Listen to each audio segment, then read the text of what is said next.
Olá, amigos queridos do Grupo Espírita André Luiz, na Rua Jequibá, no Rio de Janeiro.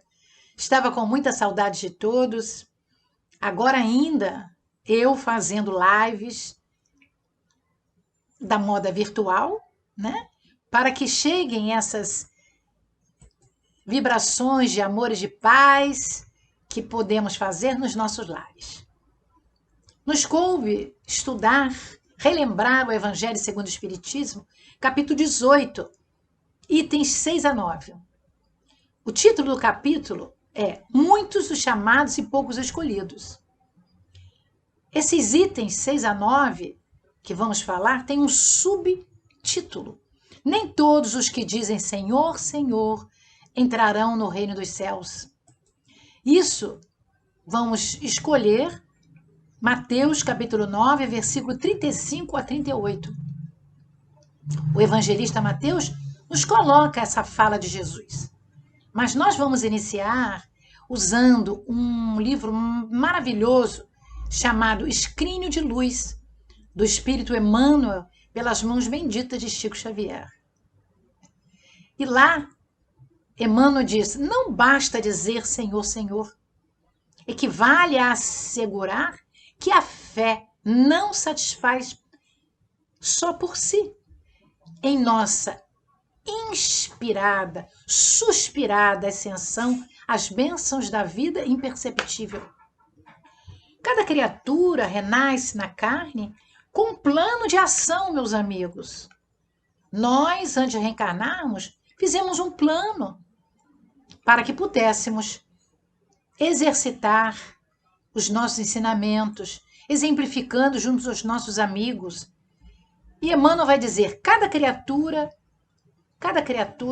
faz o que pode, mas vai nos dizer, é inadiável o serviço de redenção que nos é necessário. Estejamos empenhados à edificação do bem de todos, porque ajudar a todos é auxiliar a nós próprios e educar-nos a preço de trabalho e abnegação. É ascender em favor dos outros, com a sublimação de nós mesmos, a bênção da própria luz. Por isso, meus amigos, Amélia Rodrigues vem nos dizer no livro Trigo de Deus, pelas mãos maravilhosas do nosso querido Divaldo Pereira Franco, referente justamente a esse ponto, ela diz, por isso mesmo, o espírito é construtor da sua realidade, devendo entregar-se com empenho ao mistério sem descanso. Qualquer titubeio surge ameaça à realização. E Amélia vai dizer, um descuido e abrem-se os canais para o alongamento e desastre da obra. Vamos pensar um pouco sobre isso? Então, ela já nos diz isso. Não é? E nós vamos buscar no Evangelho que nós estamos estudando com a FEB, o Evangelho Redivivo, no livro 2, que justamente fala sobre o Evangelho segundo Mateus. É o livro que Mateus deixou para nós. Então, a nossa querida Marta Antunes de Moura, que é a organizadora dessa obra, ela diz, a época atual de transição planetária pede uma postura mais decisiva por parte dos discípulos do Cristo e também dos espíritos. Como nós achamos, vou falar nós, não é? Que somos discípulos do Cristo, nós pegamos essa fala para nós. E ela diz, é chegada a hora de agirmos com mais sensatez, até que coloquemos em prática os ensinamentos do Evangelho, aquela boa nova que Jesus deixou e que os evangelistas trouxeram para nós. É hora de construirmos nossa casa espiritual sobre a rocha, uma rocha forte, que resistirá a todos os açoites da existência. Como destaca o versículo, caiu a chuva, vieram as enxurradas, sopravam os ventos e deram conta e contra aquela casa, mas ela não caiu, porque estava alicerçada na rocha. Como então falar com essa autoridade, meus amigos? Mateus, no capítulo 7, versículo 28 e 29, ele vai nos dizer: aconteceu que ao terminar Jesus essas palavras, as multidões ficaram extasiadas com seu ensinamento, porque as ensinava com autoridade e não como os escribas faziam. Porque Jesus ensinava com autoridade e não como os escribas. Quem eram os escribas, né? Os escribas eram aqueles homens que tinham estudo lá na época do Cristo, lá na Palestina, no Oriente, porque, meus amigos, naquela época, a maioria do povo lá da Palestina, onde Jesus resolveu chegar, deixando o seu verbo, eles eram analfabetos. Eram analfabetos. Então, Mateus, no capítulo 9, vai nos dizer, versículo 35 a 39, Jesus percorria todas as cidades e povoados, ensinando em suas sinagogas e pregando o evangelho do reino, enquanto curava toda sorte de doenças e enfermidades. Quer dizer, Jesus pregava o evangelho, mas não se omitia em ajudar aquela população. Muitos endemoniados, muitos tetraplégicos, muitos sem rumo, chagásicos, com a lepra, o mal de Hansen. E ao ver a multidão, Jesus teve compaixão dela, porque o espírito crístico, governador do planeta, ele olhava por dentro de cada um de nós e nos via, nos conhecia de há muito. E ele se compadeceu daquele mar de almas necessitadas, porque essas pessoas, essa multidão estava cansada e abatida como ovelhas sem pastor, sem ninguém que as guiasse. Porque os escribas, meus amigos, eles só tinham aquela letra boa para escrever na Torá ou escrever em pergaminhos. Então disse aos seus discípulos: a colheita é grande, mas poucos os operários. Pedi, pois, disse Jesus, ao Senhor da colheita que envie operários para a sua colheita. E nós vamos fazer uma pergunta muito edificante para nós neste dia. E nós, meus amigos, nós que achamos que somos discípulos do Senhor Jesus, nós nos sentimos seguros com Jesus? Vamos pensar, estamos seguros com Jesus? Ou nessa transição planetária, nessa época pandêmica, nós temos tanto medo que não conseguimos seguir Jesus de perto, nem orar por ele?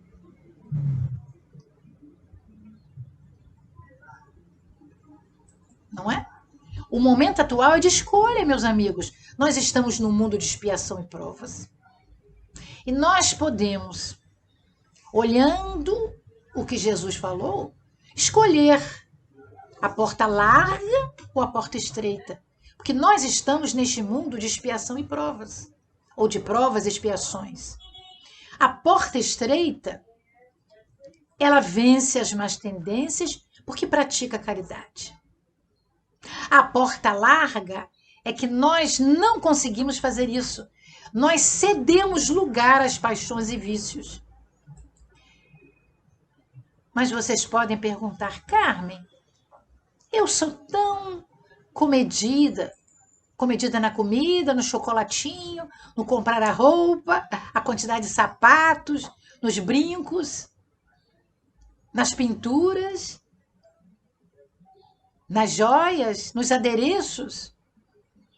Vamos pensar, meus amigos, porque o momento atual é discernir. Será que nós falamos do que está cheio o nosso coração? Ou falamos da boca? Porque, de repente, nós falamos como os falsos profetas. somos ainda lobas, mas estamos vestindo uma pele de cordeiro. E aqueles que nos escutam pela primeira vez, ou por uma única vez, vão dizer: olha, que jovem boa, falando do Evangelho de Jesus. Mas não podemos só falar, nós temos de experienciar. Mas nós só podemos experienciar se, ao lermos, estudarmos o Evangelho, meditemos nele. Como é que nós podemos meditar no Evangelho de Jesus? Construindo para nós um caminho em que sempre nós vamos pensar: quem está do meu lado? Seja um familiar, seja um amigo. Quem é meu próximo na casa espírita, já que agora nós estamos voltando? Quem é meu próximo na live virtual? Quem é meu próximo quando estou na rua e alguém esbarra em mim? O que eu faço naquele momento? Eu paro? Eu acho que ele está com muita pressa? Ou eu quero esbarrar nele? Ou eu quero reclamar dele? O momento atual, meus amigos, não é de desesperança, pelo contrário. O momento atual é de esperanças, porque nós temos que ter esperanças, porque nós somos filhos de Deus, que na questão 1 de O Livro dos Espíritos, o codificador Allan Kardec nos fala justamente que esse momento é o momento que Deus está junto de nós através de Jesus, porque Ele é a causa primeira de todas as coisas. Ele é o Senhor dos mundos. Ele é o Senhor do cosmos. Como? Como fazer isto? Mas, por outro lado, nós temos de ter o discernimento do cumprimento desta lei, dessa justiça. É uma nova lei, que está no capítulo 5 de Mateus, porque nós estamos, meus amigos, no Sermão da Montanha. Jesus subiu naquele monte e abriu sua boca para falar para nós. Para falar para nós. O Sermão da Montanha vai desde o capítulo 5 até o capítulo 7. Então, seja na fala do Senhor, Senhor, ou seja no cumprimento da lei e dessa nova justiça. Porque justamente o nosso querido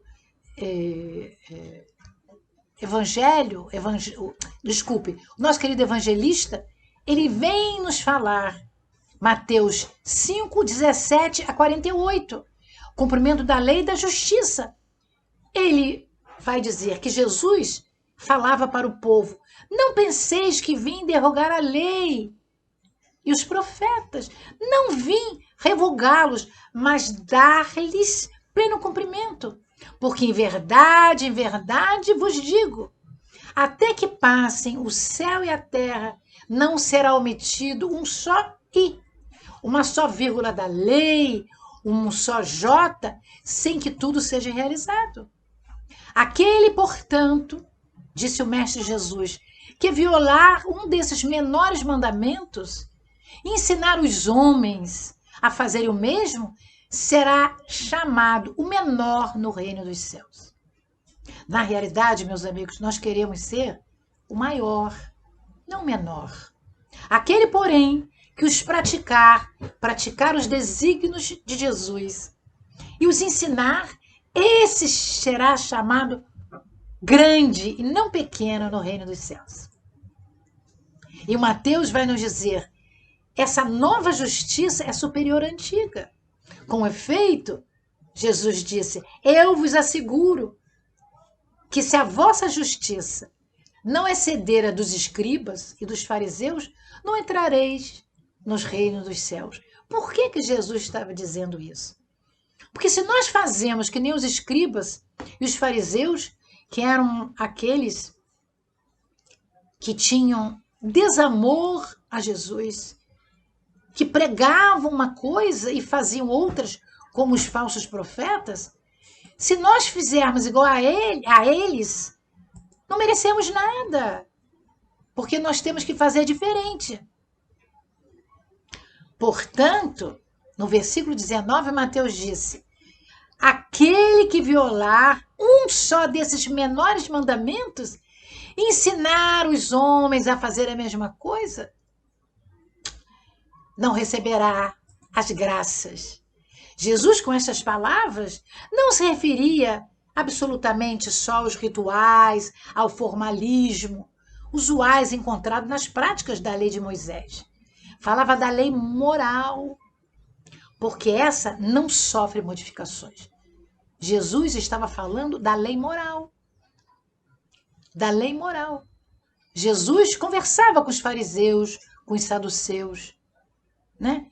Então, para conhecer exatamente o que Jesus estava nos dizendo, nós temos que entender que Jesus ensina que o cumprimento da lei divina não deve priorizar o formalismo e as práticas cerimoniais do culto externo. Esses ensinamentos são interiores, porque eles têm que estar conosco, porque há necessidade da nossa transformação moral, a transformação moral do discípulo de Jesus. Nós somos seguidores, ainda mais se quisermos ser discípulos, como é que isso vai ficar, não é, amigos queridos? Vamos pensar. A nova lei e a nova justiça devem estar fundamentadas em quê? O que Jesus veio nos ensinar? O amor. Então, a lei da nova justiça deve estar fundamentada no amor. Porque Jesus eleva a conduta cristã com um ideal acima dos que normalmente pregavam nas sinagogas. É muito interessante, meus amigos, porque Mateus, no capítulo 5, versículo mais à frente, 21 a 48, ele vai nos dizer que essa nova lei exemplificada por Jesus indicava a utilização de práticas diferentes. Não eram aquelas práticas que muitas vezes se ensinavam nas sinagogas e elas eram injustas e radicais. A doutrina do Cristo apresenta interpretações significativas, ainda que se valendo dos preceitos da lei antiga. Por exemplo, o antigo conceito de homicídio da ira, com aquilo que os cristãos devem prestar sobre seus males. Como é que nós devemos pensar sobre isso? Como é que nós devemos pensar a respeito do adultério? Como é que nós devemos pensar sobre a reconsideração do divórcio? Como é que nós devemos pensar sobre a proibição da vingança? Como é que nós podemos pensar nisso tudo? Porque isso tudo, meus amigos, é da lei de Moisés. Isso tudo é da lei de Moisés. Entretanto, em todos os casos que Jesus se nos oferece, através dos evangelistas. Hoje nós estamos estudando Mateus, mas pode ser em Marcos, em Lucas, em João. Em todos os casos, a nova lei é mais pura, mais ampla na sua aplicação, mas muito mais exigente do que a antiga. Porque Jesus esperava mais dos homens do que Moisés o fazia. Por quê? Porque Jesus é o nosso legislador maior. Jesus é o guia e modelo da nossa terra. Vou repetir aqui, meus amigos, porque eu sempre repito isso. Emmanuel, nessa obra-prima Caminho da Luz, vem nos dizer que os arquitetos siderais, um conjunto deles, se reuniu no cosmos para receber de Deus uma incumbência. Que seriam os arquitetos siderais? Espíritos puros, crísticos, no sentido de ter a pureza já dentro de si. Vieram de planetas altamente evoluídos. E eles movimentaram o fluido cósmico universal e constituíram, pelo fluido cósmico universal, o nosso sistema solar.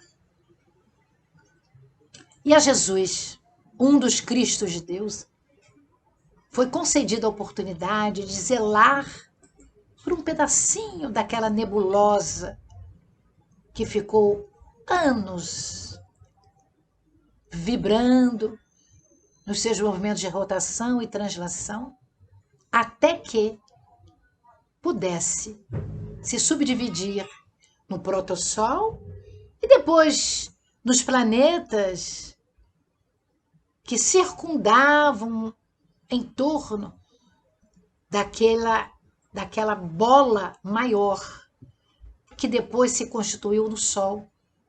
Um Sol pequeno, porque é uma estrela de quinta grandeza, mas esse Sol que dá a vida, que permite a vida, que a vida continue no nosso sistema solar. Então, Jesus foi um desses espíritos. E no versículo 20, o Mateus vai dizer: com efeito, eu vos asseguro, se a vossa justiça não exceder a dos escribas e dos fariseus, não entrareis no reino dos céus. O que seria entrar no reino dos céus, meus amigos? No reino de Deus. É nós seguirmos Jesus mais de perto. Nós estarmos livres das nossas vicissitudes, dos nossos vícios, melindre, raiva, preguiça, falta de caridade, falta de indulgência, falta de benevolência, ciúme, meus amigos. Muitos de nós nem acreditam que ainda seja ciumento. Mas nós somos ciumentos ainda, meus amigos. Então, sem dúvida, para consolidar a excelência da luz de Moisés, através da sua lei, porque Jesus nos pediu para renascer no planeta Terra. Como pediu a Moisés, como pediu a Hipólita Leon Denis Arrivaio. Todos que nascemos no planeta Terra, reencarnando ou encarnando pela primeira vez, fomos convidados por Jesus para fazê-lo. Porque se Jesus não consentir, nós não estaríamos aqui, se ele não tivesse consentido. Então, Jesus, por falar nisso, ele podia invocar a ciência e a filosofia, a religião e a história, a política, a ética, a moral, mobilizando a cultura de seu tempo para gravar novos tratados de revelação superior. Empunhando o buril na mão, criticando, fazendo chamamentos contemporâneos, porque o amor rege a justiça na criação universal, o amor de Deus. O amor de Deus. Porque o nosso codificador Allan Kardec, no Evangelho segundo o Espiritismo, nesse mesmo Evangelho que nós estamos falando, no capítulo 3, ele vai nos falar: há muitas moradas na casa do meu Pai. Porque Jesus disse isso. E Kardec cunhou essa frase para falar das casas planetárias, onde cada uma casa, cada um orbe, tem o seu governador. Tem o espírito crístico para poder colaborar com a criação divina. Então, Jesus preferiu testemunhar a lei vigente, fazendo com que a sua grandeza e a sua exatidão do próprio ser, da própria pessoa, do próprio espírito, que ele, através de uma ação renovadora, pudesse marcar a sua própria rota na expansão da sua própria luz. Porque cada um de nós, ou seja, ou pode ser um pirilampo, ou pode ser uma luz de alta grandeza, ou talvez ser alguém que não tenha nem luz nenhuma, menor do que a luz de uma vela. Então, nós ficamos imaginando, não é, meus amigos? Será possível, então, vou perguntar para todos nós, cumprir a lei e a justiça de Deus sem a ajuda do próximo? Será que nós podemos fazer isso sozinhos, sem precisar da colaboração da nossa família, dos nossos amigos, da nossa casa espírita, do nosso trabalho remunerado? Porque nós não podemos viver sozinhos, meus amigos. Veja, nós estamos aqui falando na web.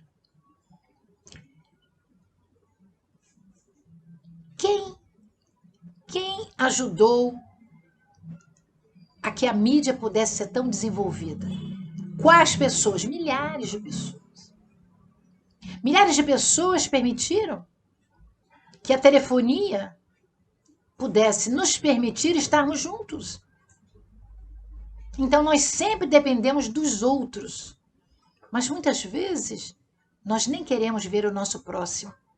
Passamos na rua, alguém na sarjeta, alguém na vala, alguém na marquise, alguém no sinal. Ou mesmo aí no nosso geal, alguma mãe de família com seus filhinhos à porta, vendendo guloseimas, balinhas. Será que nós compramos? Será que nós queremos ajudar aquela mulher? Talvez aquela mulher seja igual àquela mulher lá do gasofilácio que colocou aquelas 2 moedinhas. Aquele gasofilácio era um tonel de cobre. Então todos iam ao templo, todos iam às sinagogas para se mostrarem na época em que tinham que fazer as suas ofertas. Os mais ricos jogavam as suas moedas de ouro ou de prata e faziam muito barulho. Eles mostravam que eles tinham dado muito àquele Deus Yahvé. Aquela senhora, com 2 filhinhos, um no colo e outro segurando a barra da sua saia, colocou 2 moedinhas que nem pareciam que eram moedas, pareciam algodão. Os seus discípulos, ainda necessitados do conhecimento de Jesus, dessa nova lei de amor, disseram: Senhor, olha aquela mulher,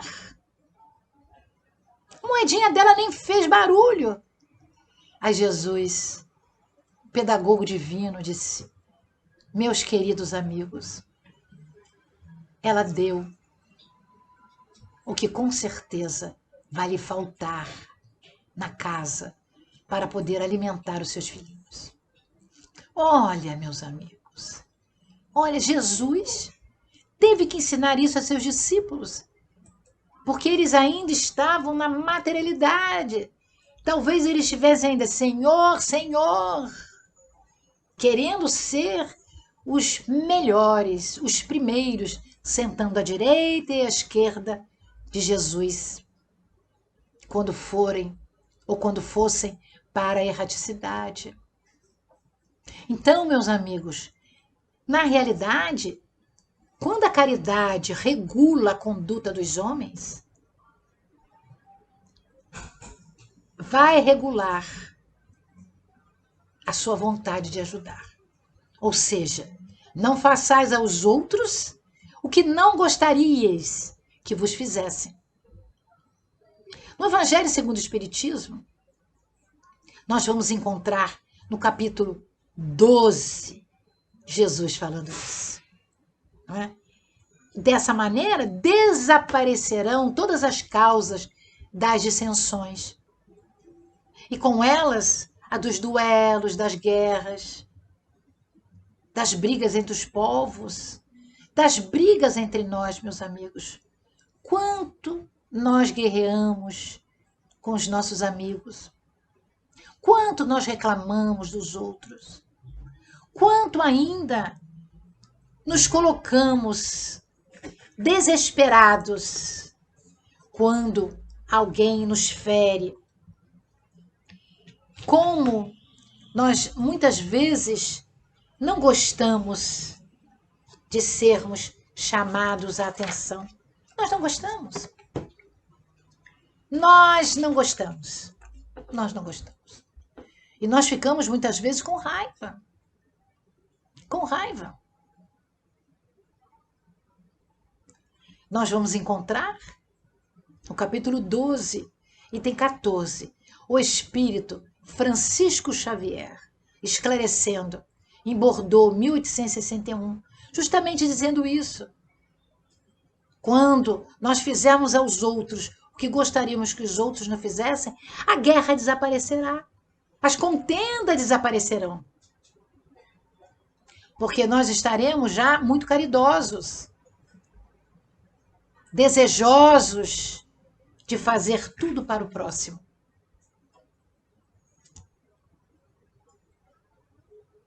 Isso é muito interessante, meus amigos. Porque Jesus nos disse: ame o seu inimigo. Cuida daquele que te feriu. Dê a outra face. Mas o que quer dizer isso, meus amigos? Nós, às vezes, não entendemos. Será que alguém que bateu na face, eu vou virar para que bata na outra? Isso é uma maneira de falar. Amar os inimigos não é guardar rancor a eles, nem ódio, nem desejo de vingança. É perdoar-lhes sem segundas intenções. Porque ao perdoarmos o mal que eles nos fizeram, ou pensaram nos fazer, se nós perdoarmos de uma maneira incondicional, para por ali a contenda, seja de espíritos ou seja de almas. É não nos opormos a uma reconciliação. Quantas vezes, mesmo dentro da nossa família, nós amamos os nossos familiares, mas às vezes algum familiar nos disse alguma coisa que nós não gostamos. Quanto tempo nós levamos para ir ter com ele ou ela? Quanto remorso fica dentro de nós quando sabemos que a pessoa está com algum problema e nós não fomos lá pedir perdão ou dar perdão? Porque nós temos que desejar o bem e não o mal. Não é fazer o mal, é não desejar o mal. Nem ter um pensamentozinho daquele terrível. Não é regozijar-se com o mal quando aquele cai em desgraça. Porque, na realidade, como nós estamos em rede no cosmos, estamos todos religados. Quando alguém cai em desgraça, muitos caem em desgraça. Quando alguém cai em felicidade, muitos caem em felicidade. Então, nós deveremos tentar aprender a estender a mão para socorrer e não para bater. Meus amigos, nós vemos, né, quando andamos na rua, mães, pais, avós, avós, batendo nas criancinhas, puxando a orelha, puxando o cabelo. Como fazer isso a uma criancinha? Claro que às vezes a criancinha é impossível, né? Mas nem por isso você vai puxar a orelha, meus amigos. Isso é um duelo. É um duelo que a pessoa duela com aquela criancinha. Mas isso é tão desigual, meus amigos. Como é que alguém adulto, de 1,60 m, 70, com 60 quilos, 70 quilos, 80 quilos, vai bater numa criança de 1 metro, de menos que 1 metro, que tem 1/4 do peso dele? Que coisa feia, não é, meus amigos? Que coisa feia. Porque quando nós olharmos isso, vamos primeiro dizer: Senhor, obrigada, Senhor, por me ajudar a não ser assim. Porque aí nós nos regozijamos, porque já passamos por isso. Entretanto, temos que pedir ajuda para aquela pessoa, dizendo assim: Senhor, cuida dele. Cuida dele. Porque vai existir uma hora que ele vai dizer: Senhor, Senhor, me ajude, que este filho que eu bati, que eu puxei a orelha, puxei o cabelo, que eu não tive paciência com ele, ele está à beira da morte. Ajude, não deixe ele morrer. Ao arrependimento. Então, nós temos que estender a mão àquela pessoa que nos fez mal. Nós temos que nos abstermos de usarmos palavras rudes. E vou acrescentar aqui, desculpe dizer isso, meus amigos, de baixo calão. Palavras torpes, porque primeiro essas palavras, a vibração dessas palavras ficarão em nós. E vai nos inundar a alma, a nossa casa mental. E quando nós caminharmos para a nossa casa ou na rua, aqueles espíritos mais simples da retaguarda podem ler o que está na nossa tela mental, o que está na nossa aura, porque ficará gravado para todo sempre. Como não fazer isso? É restituir o mal com o bem, sem intenção de humilhar. Também não vale dizer assim: olha, eu sei que você errou, que você é terrível, mas eu sou boazinha e te perdoo em nome de Deus. Não é assim que se faz. Não é assim que se deve fazer. Porque quando humilhamos o juiz, que é a nossa consciência, lá na frente vai ser humilhado. Porque é a lei de causa e efeito. O que nós fazemos ficará conosco. Mesmo pensamentos.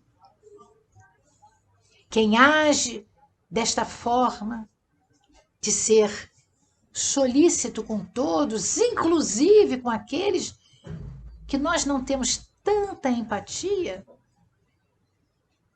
nós já temos condições de aprendermos, de usarmos o mandamento: amai os vossos inimigos. Mas é difícil, meus amigos. Eu agora vou abrir aqui, ó, o meu Evangelho segundo o Espiritismo, da FEB, do nosso querido Evandro Noleto, e vamos ler alguns trechos desse capítulo 18, versículos ou itens de 6 a 9. O item 6, eu vou só repetir a frase. Senhor, Senhor, não profetizamos em teu nome? Não expulsamos em teu nome o demônio? Não fizemos muitos milagres em teu nome? Porque às vezes nós queremos fazer barganha com Deus através de Jesus. Porque nós dizemos: olha, Senhor, eu já sou tão boazinha, eu mereço isso. Eu já trabalho na reunião pública, eu já trabalho na reunião mediúnica. Eu já sou dialogadora da reunião mediúnica, eu já sou médium psicógrafo, já sou médium. E aí nós vamos dizendo. O evangelista Mateus disse isso no capítulo 7, versículo 21 a 23. Já está no finalzinho do Sermão da Montanha. E no item 7, ele vai dizer: quando cai a chuva e os rios transbordam, a casa que está sobre pedra não cai, mas a casa que está na areia cai, desmorona. O que significa uma casa sob pedra? Uma casa que custou muito a ser construída. A porta estreita, caminhou, fez, desmanchou, deu a volta porque não conseguiu fazer direito, mas ela ficou sólida porque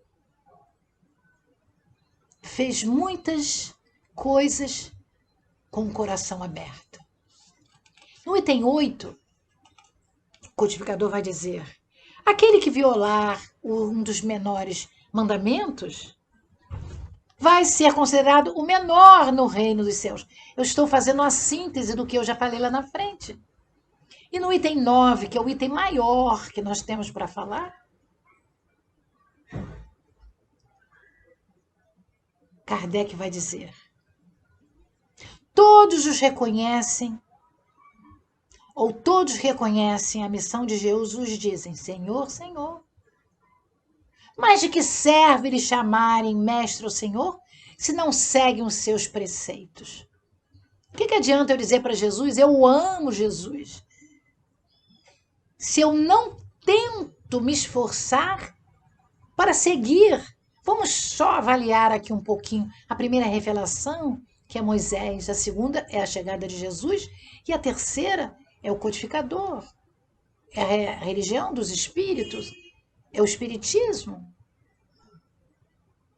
Porque se nós fizermos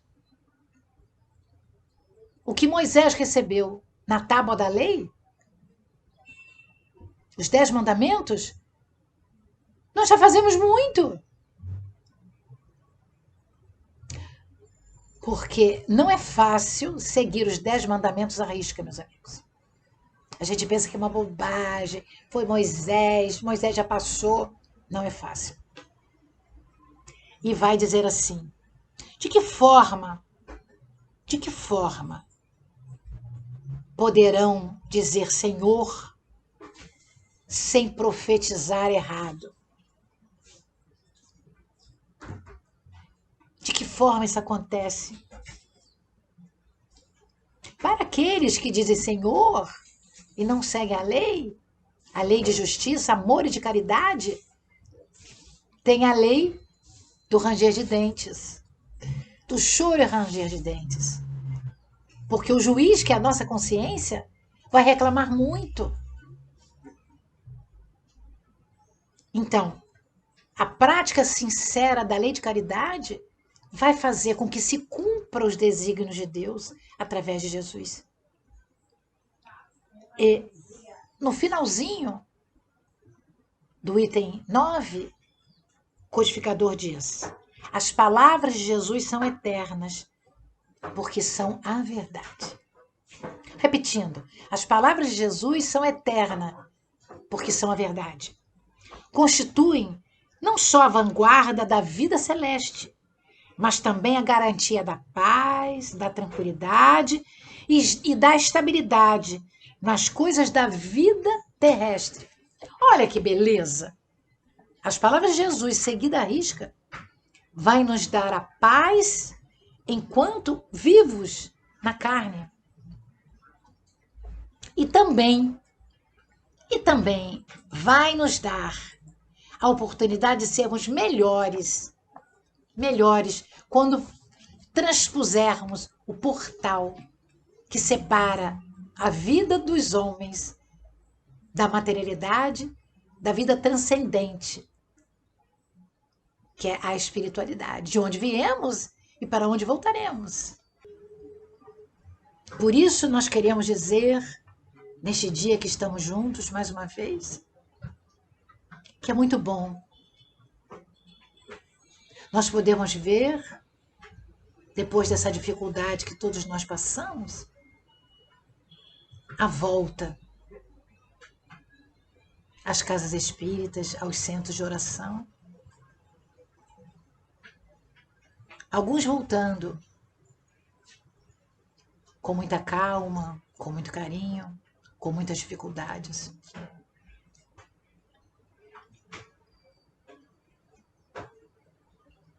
Mas nós aqui estamos para ajudar nesse Evangelho de Jesus, nesse movimento espírita, no rumo do mundo melhor, do mundo de regeneração. Porque a regeneração, meus amigos, começa em nós. O mundo de regeneração começa em nós para poder chegar ao planeta. Nós nos regeneramos e o planeta fica regenerado. Não é o planeta que vai nos regenerar. Seremos nós que, regenerados, vamos regenerar o planeta. Que bom estarmos juntos mais uma vez, agradecidos por esses momentos de paz, que os benfeitores possam nos ajudar, equilibrando as nossas forças, nos dando boa vontade, equilíbrio. Porque não é fácil seguir Jesus, meus amigos. Não é fácil nós deixarmos os nossos vícios lá atrás e seguirmos o Cristo mais de perto. Não é fácil. Não é fácil fazer isso. Por isso, nós nos despedimos com muito amor, com muito carinho, desejando a todos um feliz final de ano de 2021. Queremos estar juntos em 2022, se Deus quiser. Que os amigos espirituais, que os amigos que trabalham no GEAL, da rua Jequibá, possam nos amparar sempre. Que os amigos que trabalham no SEAC, Centro Espírita Amor e Caridade Cabo Frio, onde eu trabalho há cerca de 15 anos, possam também entrar nesses lares aqui conectados, aliviando as dores, equilibrando as tormentas da nossa alma, meus amigos. Porque é muito difícil estarmos na luz sempre. Muitas vezes estamos na sombra. O binômio sombra e luz são os caminhos que nós percorremos ainda nesse mundo de expiação e provas. Momentos somos luz, trigo. Momentos somos sombra, joio. Mas como eles crescem juntos, nós temos obrigação de escolhermos sempre a luz, a porta estreita, as palavras e os desígnios do Cristo Jesus. Muita paz, meus amigos. Até 2022, se Deus quiser. Paz e bem, franciscanos. Muito obrigada por tudo. Fiquem com Deus.